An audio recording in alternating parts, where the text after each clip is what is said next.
Good morning. Are you worried that your job could be replaced by a robot or consumed by a computer? You probably should be. You may remember an Oxford University study that came out a few years ago that said up to half of all jobs could disappear by the year 2030. There was a similar study by Pew Research Center in the US that found that 2/3 of Americans believed that computers and robots would probably or definitely be performing most of the work currently done by humans. However, 80% of these people also believed that their own profession or job would definitely or probably be safe. Now, I'll come back to the Oxford study and the inconsistency of the two Pew statements later, but in the meantime, how do we ensure that our jobs and our children's jobs will be safe in the future? Are there any particular skills, behaviors that will ensure that we are employed until we decide that we no longer want to be? Indeed, is there anything that we do that artificial intelligence can never do, no matter how clever we get at designing AI? Now, I think to answer these questions, we should perhaps consider what AI, automated systems, and robots currently do, and then speculate in a sort of informed manner about what they might be capable of in some distant future. Now, a robot is often defined as an artificial or automated agent that's programmed to complete a set of rule-based tasks. And originally, robots were designed to perform dangerous jobs or boring jobs, unskilled jobs, but they're beginning to replace people in other areas too, particularly areas where people are not particularly efficient or too valuable.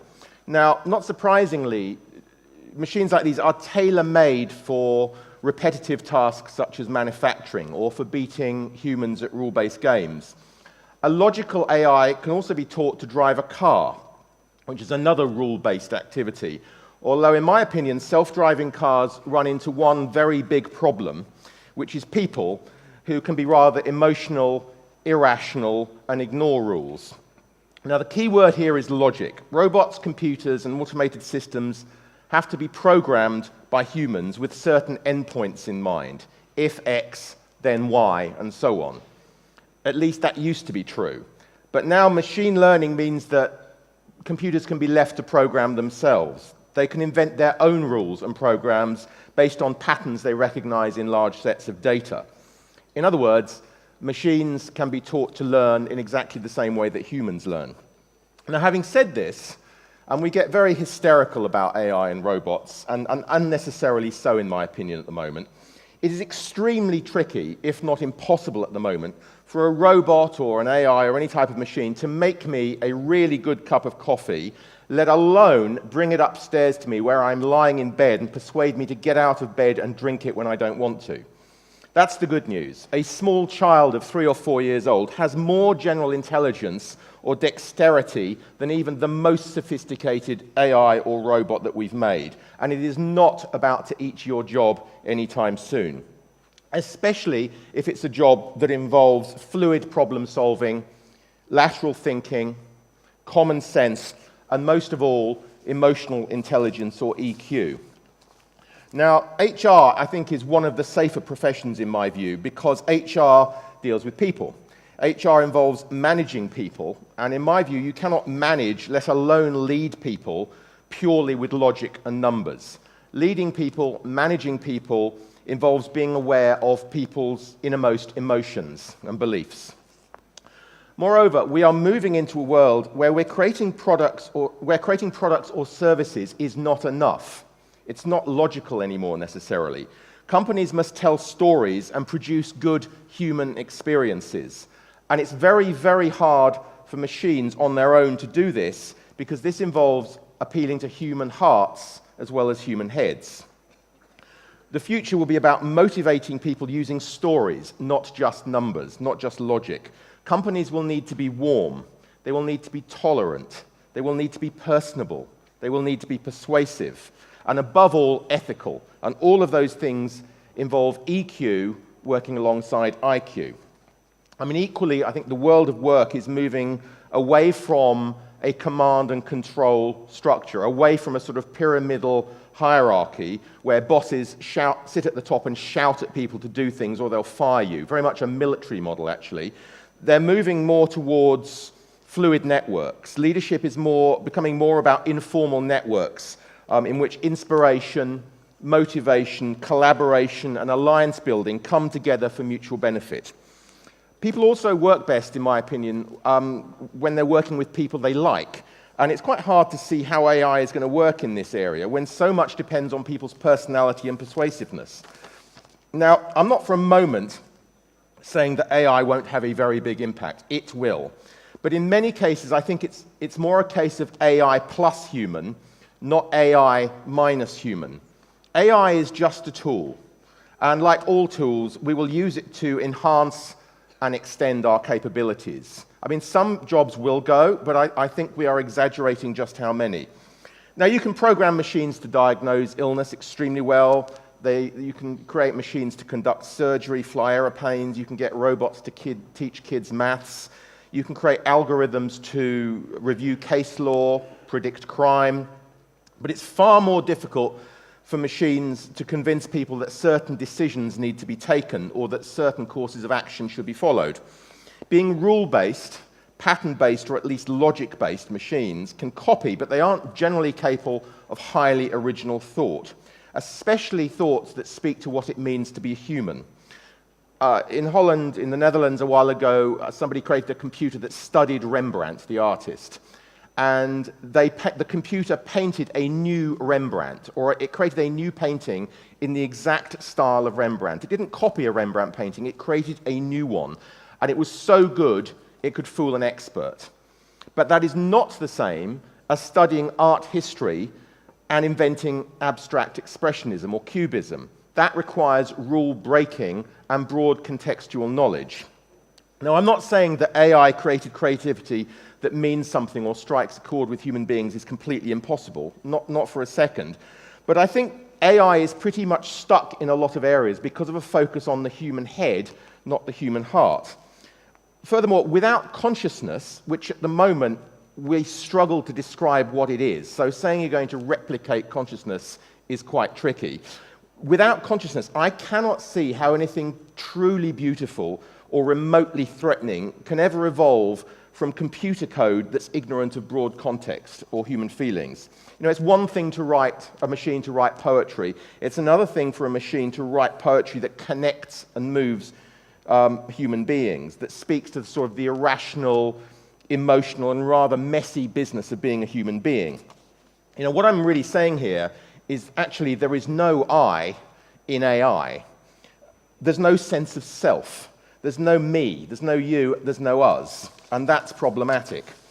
There is some bad news. An enormous number of current jobs, especially low-skilled jobs, have none of the things I've just talked about, and they will be replaced, almost certainly. If your job is rigidly rule-based or depends on the acquisition and application of knowledge based on fixed conventions, which is basically our education systems, then it's ripe for digital disappearance. Now, this probably sounds like low-level data entry jobs like clerks and cashiers, and it is that, but it's also some accountants, financial planners, lawyers, farmers, paralegals, pilots, and aspects of law enforcement and the military.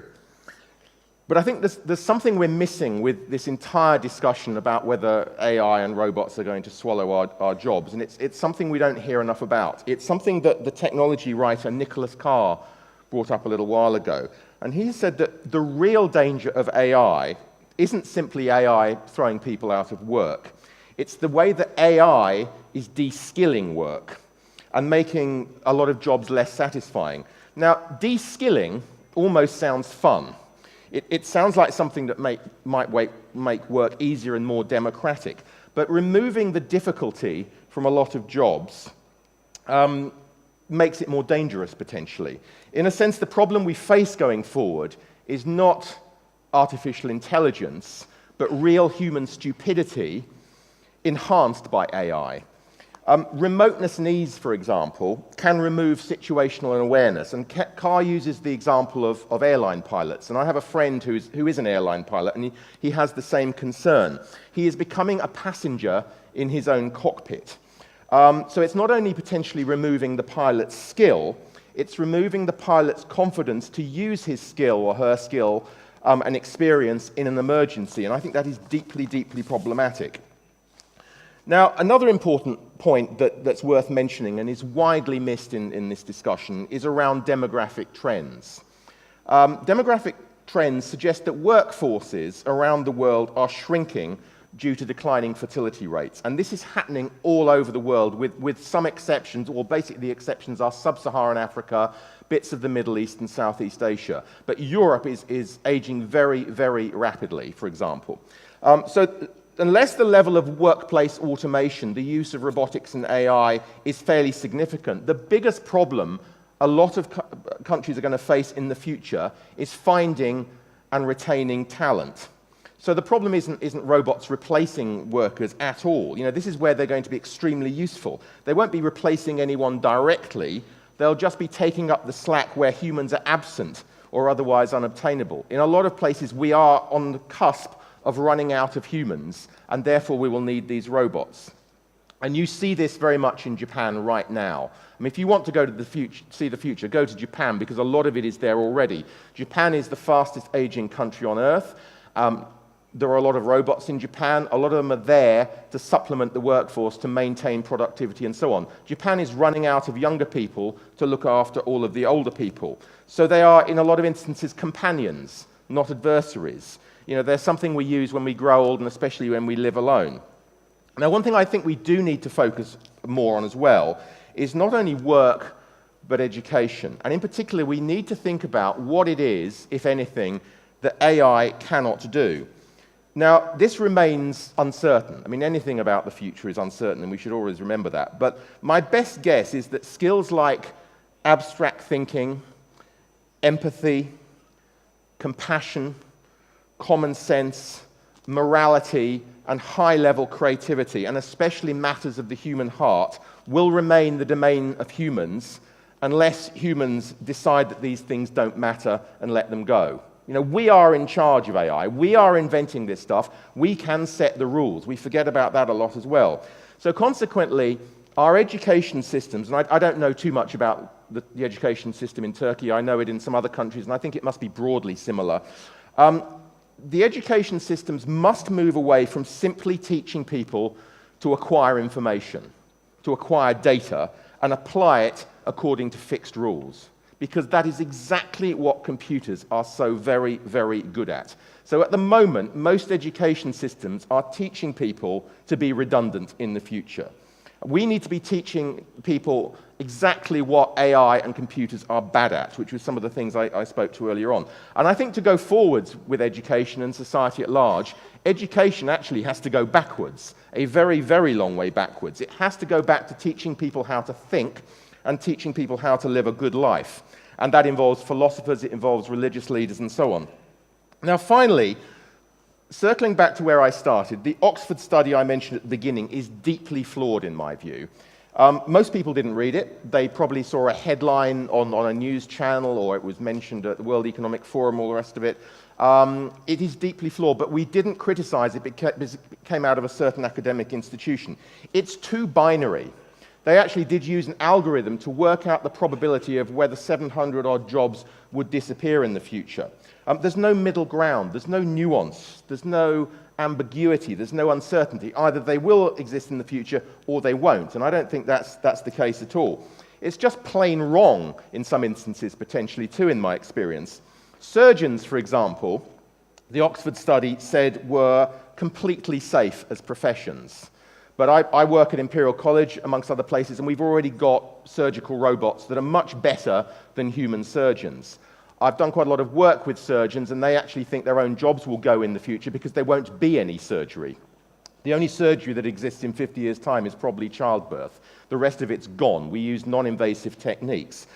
The study says that watch repairers are definitely gone in the future, which makes absolutely no sense at all to me. And I think the study confuses jobs that can be automated with jobs disappearing. You know, you can automate a job without the job disappearing. As to how it's possible, going back to the Pew study, that people can believe that robots and computers will probably or definitely perform most of the jobs done in the future, while simultaneously believing that their own jobs will probably or definitely be safe, which is completely inconsistent and illogical. I think it's because humans have hope, and humans are very good at adapting. And I think for these two reasons alone, I think we'll be generally fine in the future. Now, on this note, and I hope that's an optimistic note, I'd like to end with the ending of one of my recent books, which was called Digital versus Human. And I was struggling to work out how do you end a book about AI, robotics, automation, the internet? And I just bumped into something completely by accident. And I'll tell you what I wrote. A while ago, I stumbled upon the world's smallest music venue, dreamt up rather gloriously by musicians Emily Barker and Dom Quixote. Inside a small wooden box is one musician and 30 centimeters away, one audience member who listens to one song in ethereal darkness. I'm not sure how you're going to translate ethereal, just say darkness. The idea is both illogical and visceral. As one person observed, the tiny box is disorientating. It blurs the line between what's weird and what's wonderful. The shadowy darkness makes some people laugh. Other people are reduced to tears. In an age of demeaning and diminishing machines and downloadable digital delights, it proves that human intimacy still matters. And the answer we're all searching for on Google has something to do with human contact. It proves that realness and authenticity are what you, me, and we, if you'll excuse my grammar, must fight to preserve. Mathematicians, engineers, physicists, financiers are all desperately needed in the future to solve the world's problems. But it is only poets, painters, novelists, filmmakers, musicians who can reach out and touch the human heart.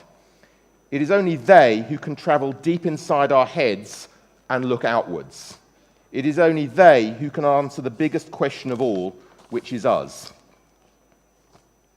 This is a question that no computer seeking a logical or specific endpoint will ever be able to answer, because every human is not a logical problem, and the answer will be different every time the question is asked.